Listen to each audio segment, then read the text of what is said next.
Hello, I am Dotun Famakinwa with Burns & McDonnell. We're a full-service engineering firm delivering innovative design and EPC solutions to utilities, industry, and a range of power providers throughout the world. Burns & McDonnell is proud to partner with FMEA and bring you the following encore presentation from a recent conference.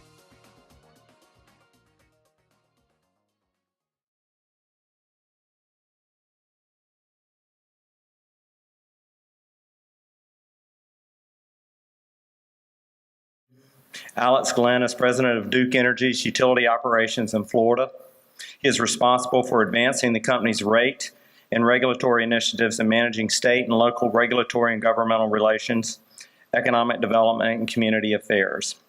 Alex has been with Duke Energy and the predecessor companies Progress Energy and Florida Power Corp since 1996 in positions of increasing responsibility. In his previous role as general counsel for the Florida utility operations, he oversaw all regulatory matters affecting the Florida utility. He assumed his current position in December of 2012. Alex is here to speak with us today about meeting customers' changing expectations. Please welcome Alex Glenn. So there was a great battle that was fought in the United States between 1879 and 1893. And it changed the course not only of our nation, but it changed the course of our modern world. It wasn't a battle between two opposing armies. It was a battle between two titans of the industry. It was a battle between, on the one hand, Thomas Edison, and on the other, George Westinghouse. You know what the battle was about? DC versus AC. DC versus AC. Edison favored DC. He wanted small power plants, very close to the load. In fact, he built the first power plant that was the first plant to power a home fully with electricity. Anybody knows whose home that was? It was in Manhattan, and it was J.P. Morgan's. Westinghouse, on the other hand, was a proponent of alternating current. So he wanted large centralized stations carrying high voltage power that could be stepped down over long distances, not close to the load center. So who won? The Chicago's World's Fair in, I believe it was 1893, showed the Tower of Light, and it was in honor of Thomas Edison. The interesting thing about it was it was all powered by AC power from Westinghouse. So Westinghouse won, but how did he win? Because alternating current, he had a problem, was not cost effective. It wasn't cost effective until a somewhat crazy, eccentric Serbian inventor patented technology to make it so. So that was Nikola Tesla. And that forever changed our industry. It organized how we built power plants and how we serve our customers. Until today, there really hasn't been any transformational technical change in our industry, has there? There really hasn't. Not until the advent of this, right? This has changed everything. Now, not only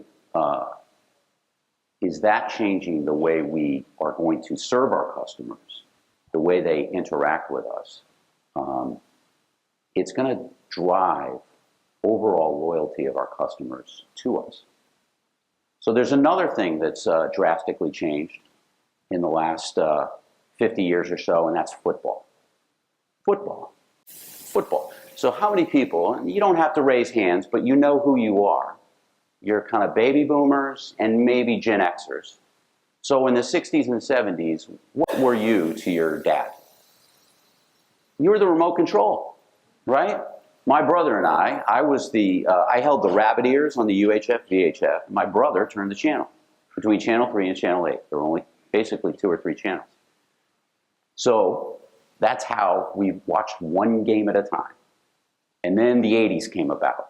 and it was manna from heaven. It was members-only jackets, MTV, and what? VCRs. And VCRs actually had a remote.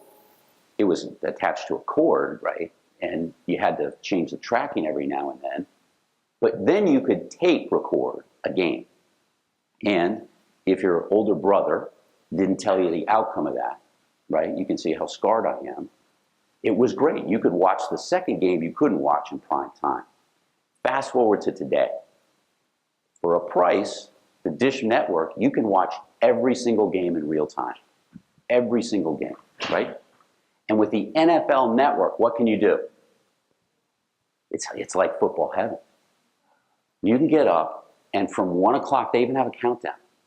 From 1 o'clock until 8, you can watch uninterrupted football. Every single game, every single scoring play with no commercials.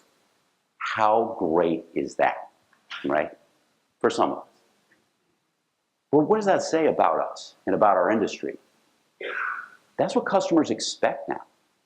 That's what they expect, that kind of interaction, that kind of convenience, choice, and control. And that's where we are today. So our influencers are changing as well. Not just Dish Network and NFL Network, but the demographics of our customer bases are changing, and they're also being influenced by a lot of different things today. Facebook, Amazon. Who's bought anything from Amazon? Or now Amazon Prime, where you can get it same-day delivery. So Amazon, what can you do with Amazon and FedEx? It's awesome.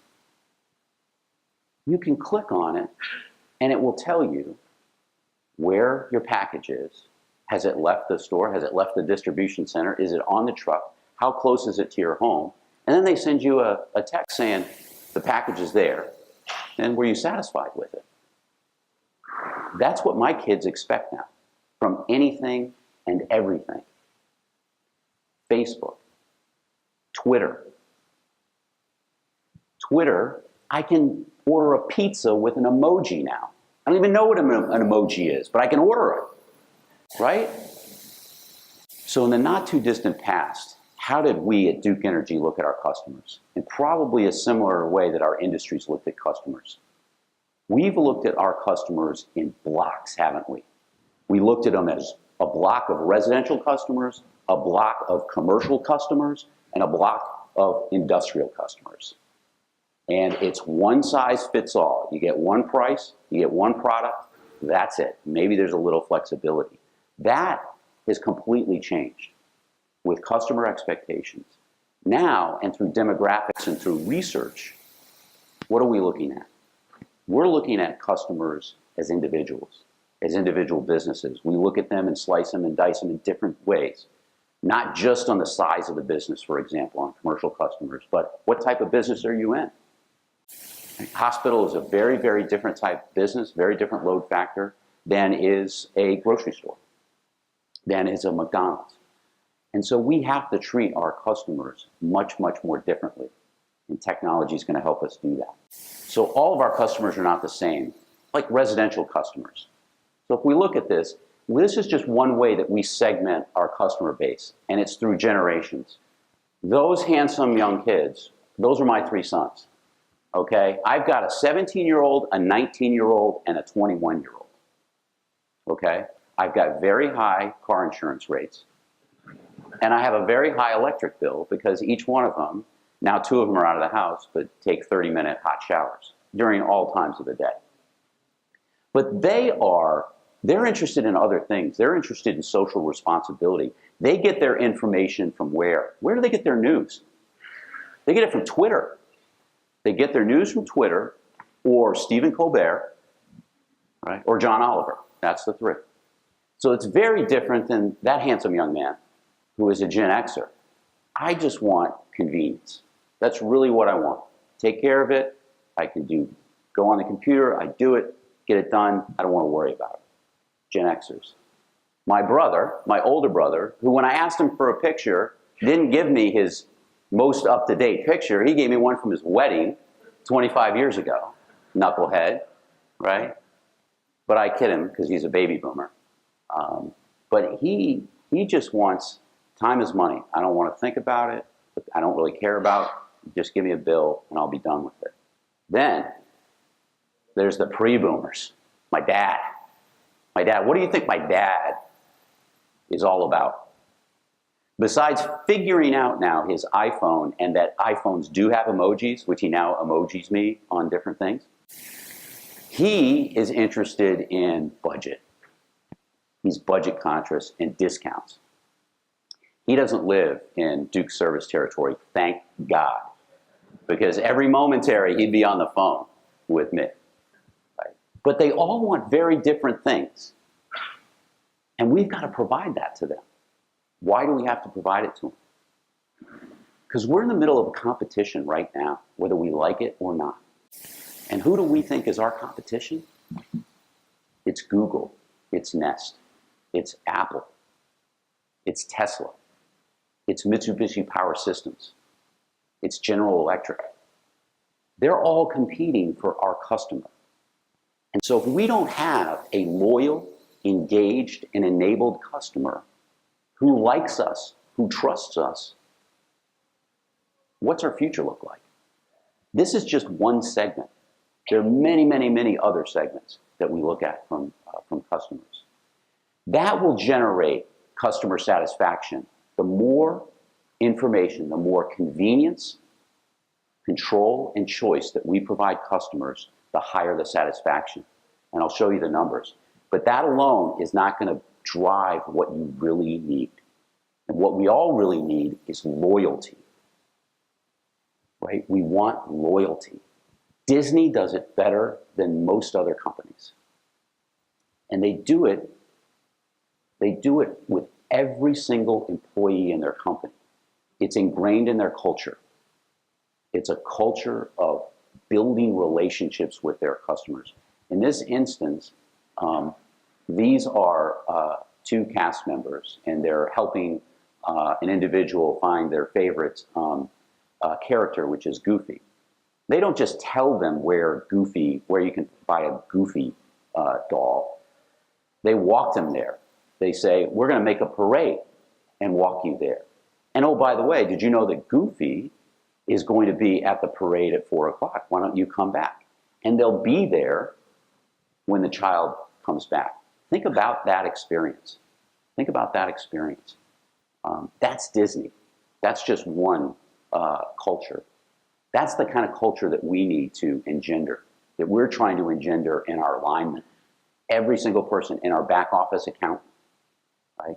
Our system planners, our transmission planners, our design engineers who deal with developers every single day. What relationship are we building with those customers so that they trust us and they understand our business? It's critical, because if we don't have loyal customers, they're going to go. We see it now. I'm sure we see it now. Customers make a choice. They can put solar on the rooftop. Large customers can generate with combined heat and power if they want to. So this is borne out in the numbers. So if you look at this, this is J.D. Power. And believe me, I'm familiar with J.D. Power. Proactive communications raise customer service, the customer satisfaction significantly. You can see those are in the top gray is the top performers in our industries. Email customers, they use social media site, they text their customers. The utility will call them, and we're going to be in your area today.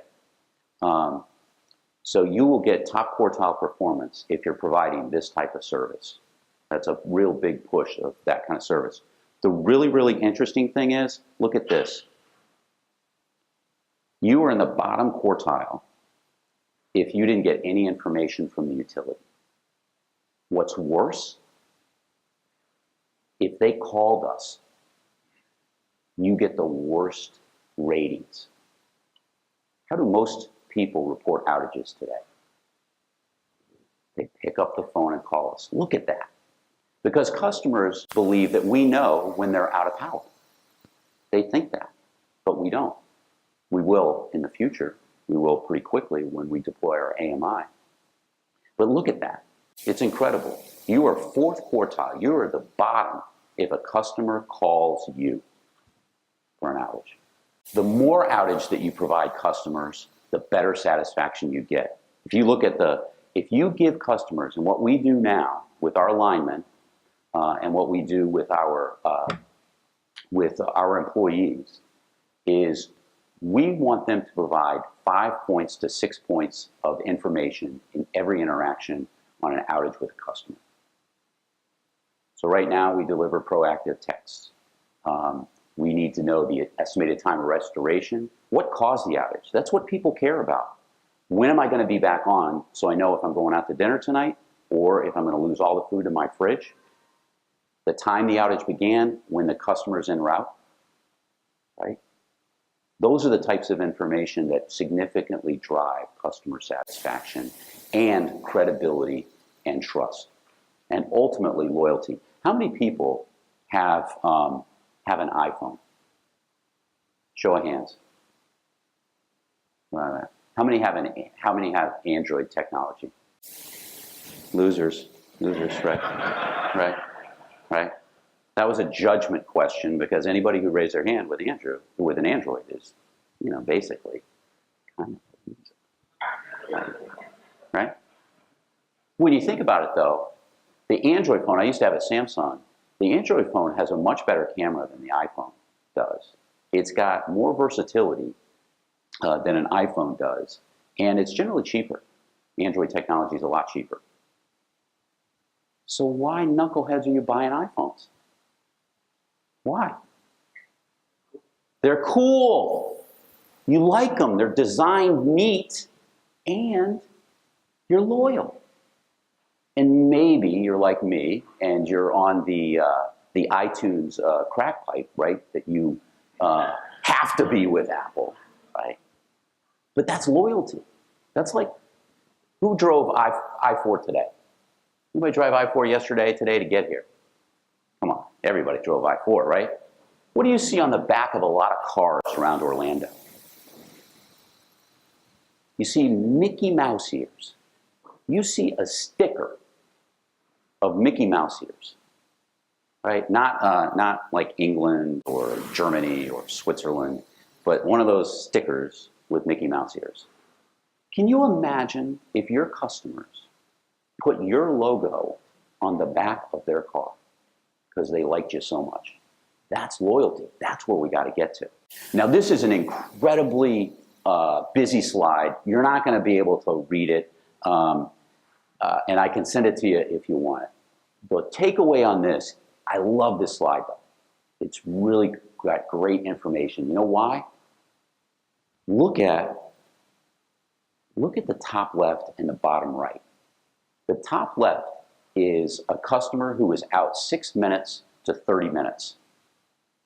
And we provided them no information about the outage. They got no information. Look at their J.D. Power score. That is well below. That's the bottom of the bottom in the quartile. Look at the bottom right. They're out more than a day, and we've given them 5+ information points. 756 is top quartile, near top decile in J.D. Power. And they've been out for more than a day. And they like you, right? It's critical to communicate with our customers. We also have to look at reliability through a different lens in our customers. So what is the reliability metric that we all use and hold up as the be-all, end-all? SAIDI. What is it? System Average Interruption Duration Index, SAIDI. The average number of minutes, a customer is out during a year. You think one customer gives a darn about SAIDI? No, they don't care. They don't care at all. What do they care about? They care about 2 other measures that we don't really focus on a lot. Maybe some of you do. Good for you if you do. They care about MAFI and CME5. MAFI and CME5. Momentaries and multiples. Momentaries and multiples. That's what they care. They care about M&Ms. But we've never, as an industry, really looked at it through that eye, have we? We've always looked at SAIDI. Our SAIDI number, we got to get it under 80. We got to get it under 60. We got to get top quartile in SAIDI. The customer doesn't care. The customer doesn't care. So we've got to change the way regulators think about reliability metrics, change the way our city councils understand reliability metrics, and build our system in a different way. That's what we're doing. So this is a map of Pinellas County, where our most dense customer base is. Green is good, dark red is bad. Green is good, dark red is bad. Dark red is 6 or more sustained outages. This is 2015. So what we do on a daily basis is we look at this. And this helps our PQ&R folks look at, where do we have spot problems? What's causing that on the beaches? So how do you think when J.D. Power calls up a customer on Treasure Island in the beaches, right there on the, so right there, what do you think they're thinking? They're giving us all 10s? You guys rock. You guys are awesome. I love you. Can I just pay my bill twice a month instead of once a month? I don't think so. I don't think so. Part of that were planned outages. We're doing more underground cable replacement, but we can identify that in a day, get crews in what we call our PQ&R SEAL teams to strike out there and figure out what's going on and fix it. That's technology. And that's looking at our system differently and differently about our customers. That's why we're deploying smart grid technology. We've got self-healing teams. This is just a map of Pinellas County again, and all of the self-healing networks that we put in place in Pinellas County to avoid outages and other technology to avoid multiples. But AMI, automated metering infrastructure, smart meters, and the Wi-Fi that goes along with it is going to be critical to further providing perfect power. You know what? There's a PR firm that said okay service now is the equivalent of poor service. So if somebody says, how was your service with Duke Energy? And they say, it was okay. That's code for it was not good. It was poor. So okay, and this is now the new okay, this kind of service. And people talk, don't they? And how do they talk? It used to be that you gain a customer at a time and you lose a customer at a time with your service. That was kind of the old rule. Now you gain a customer at a time in an interaction, in a relationship, but you lose 5,000 at a time because they're posting it on Facebook, they're tweeting it, and they're putting you out on social media. Just think about this. What AMI also allows us to do is what? Provide different multiple billing features. And once you give, again, convenience, control, and choice to customers, your satisfaction goes up, and ultimately your loyalty becomes more solid. And what we found is more satisfaction the more things you do. No estimated bills. If you do this, look at top performers who offer these. You're in top quartile or close to top quartile if you offer these. If you don't, you are never getting there. And look at the one at the far right. You look at this. Selected bill due date, 8/10. This is like Ritz-Carlton level of customer satisfaction, 8/10. Southwest Airlines, Ritz-Carlton, Walt Disney World, right there. When we think about it, think about your customer base. I think about our customer base in Pinellas County, for example. You know what the average age is in Pinellas County? 27% of our population is over the age of 64. 35% over the age of 55. The single most satisfaction driving service that you can offer to those customers, most of whom are on fixed incomes, whether it's a pension or Social Security, is pick my own bill due date. Because if you're living paycheck to paycheck, what do you not want to do? You don't want to get paid 2 weeks after your electric bill comes, and then you get that 5-day late notice, right? Huge satisfaction, huge loyalty driver. The more billing options that you give somebody, the more satisfaction. Look at this. So think about it. Remember my kids? My lovely 3 boys, who each have cellular telephones. The 7th day, I can set my clock to it. The 7th day of my billing cycle, I get a text from Verizon. And Verizon informs me that, Mr. Glenn, you are 50% through your data usage, and your billing cycle ends in 21 days. Would you like to buy another gig of data for 10 bucks? No, I would not like to buy another gig of data for 10 bucks. I would like to shoot my 3 sons is what I'd like to do. Right? They're telling me that, hey, stuff's going to cost more money, or that I have to go to my kids and shut off their phones and live with that, which we do, right? They're telling me bad news, and it's improving my satisfaction. It's crazy, right? We got to do that in the electric industry. We're sending out usage alerts to customers. We send it by email. We'll send it by text if they want to sign up by text. But we're already seeing customer sat. You know, the last 2 waves of J.D. Power in Florida alone, we're actually in the 3rd quartile nationally. And it's because we're offering a lot of these services, but it's going to take time. And it's going to take AMI, which we're deploying now and over the next 3 to 4 years. Again, the more products and services that customers buy from us, the higher their satisfaction. They're spending more money with us, but they're more satisfied because they have more choice, more options, and more control. Whether it's home wiring programs, whether it's energy efficiency measures, right? If you can sell 3, 4, or 5 more products to a customer, their satisfaction is beyond the Ritz-Carlton. Think about that. For an electric utility, to get those kind of satisfaction scores is pretty amazing. It's pretty amazing. So that's what's smart meter, and that's why we're going to spend about $400 million in changing out all of our meters to smart meters. I know some in the audience probably have smart meters already. If you want more, we're doing it through our 7.2 million meters across all of our territories in the Carolinas and Ohio Midwest. We're getting a good deal. So if you guys are interested and you want to partner up, give me a call. But it allows us to help implement those things that drive satisfaction, that pay as you go.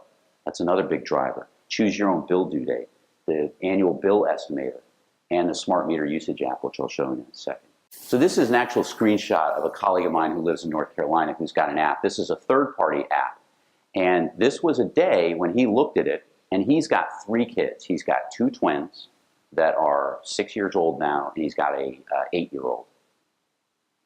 And he had the app, and he sees, and it shows you the dollars per day and whether you're in the green zone or the red zone, and you get alerts, and you can track your real-time usage right there.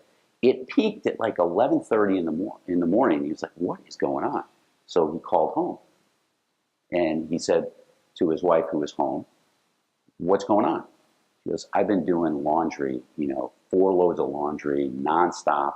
And he's like, stop! You're using it at the wrong time. Do it at night. The cost will be cheaper.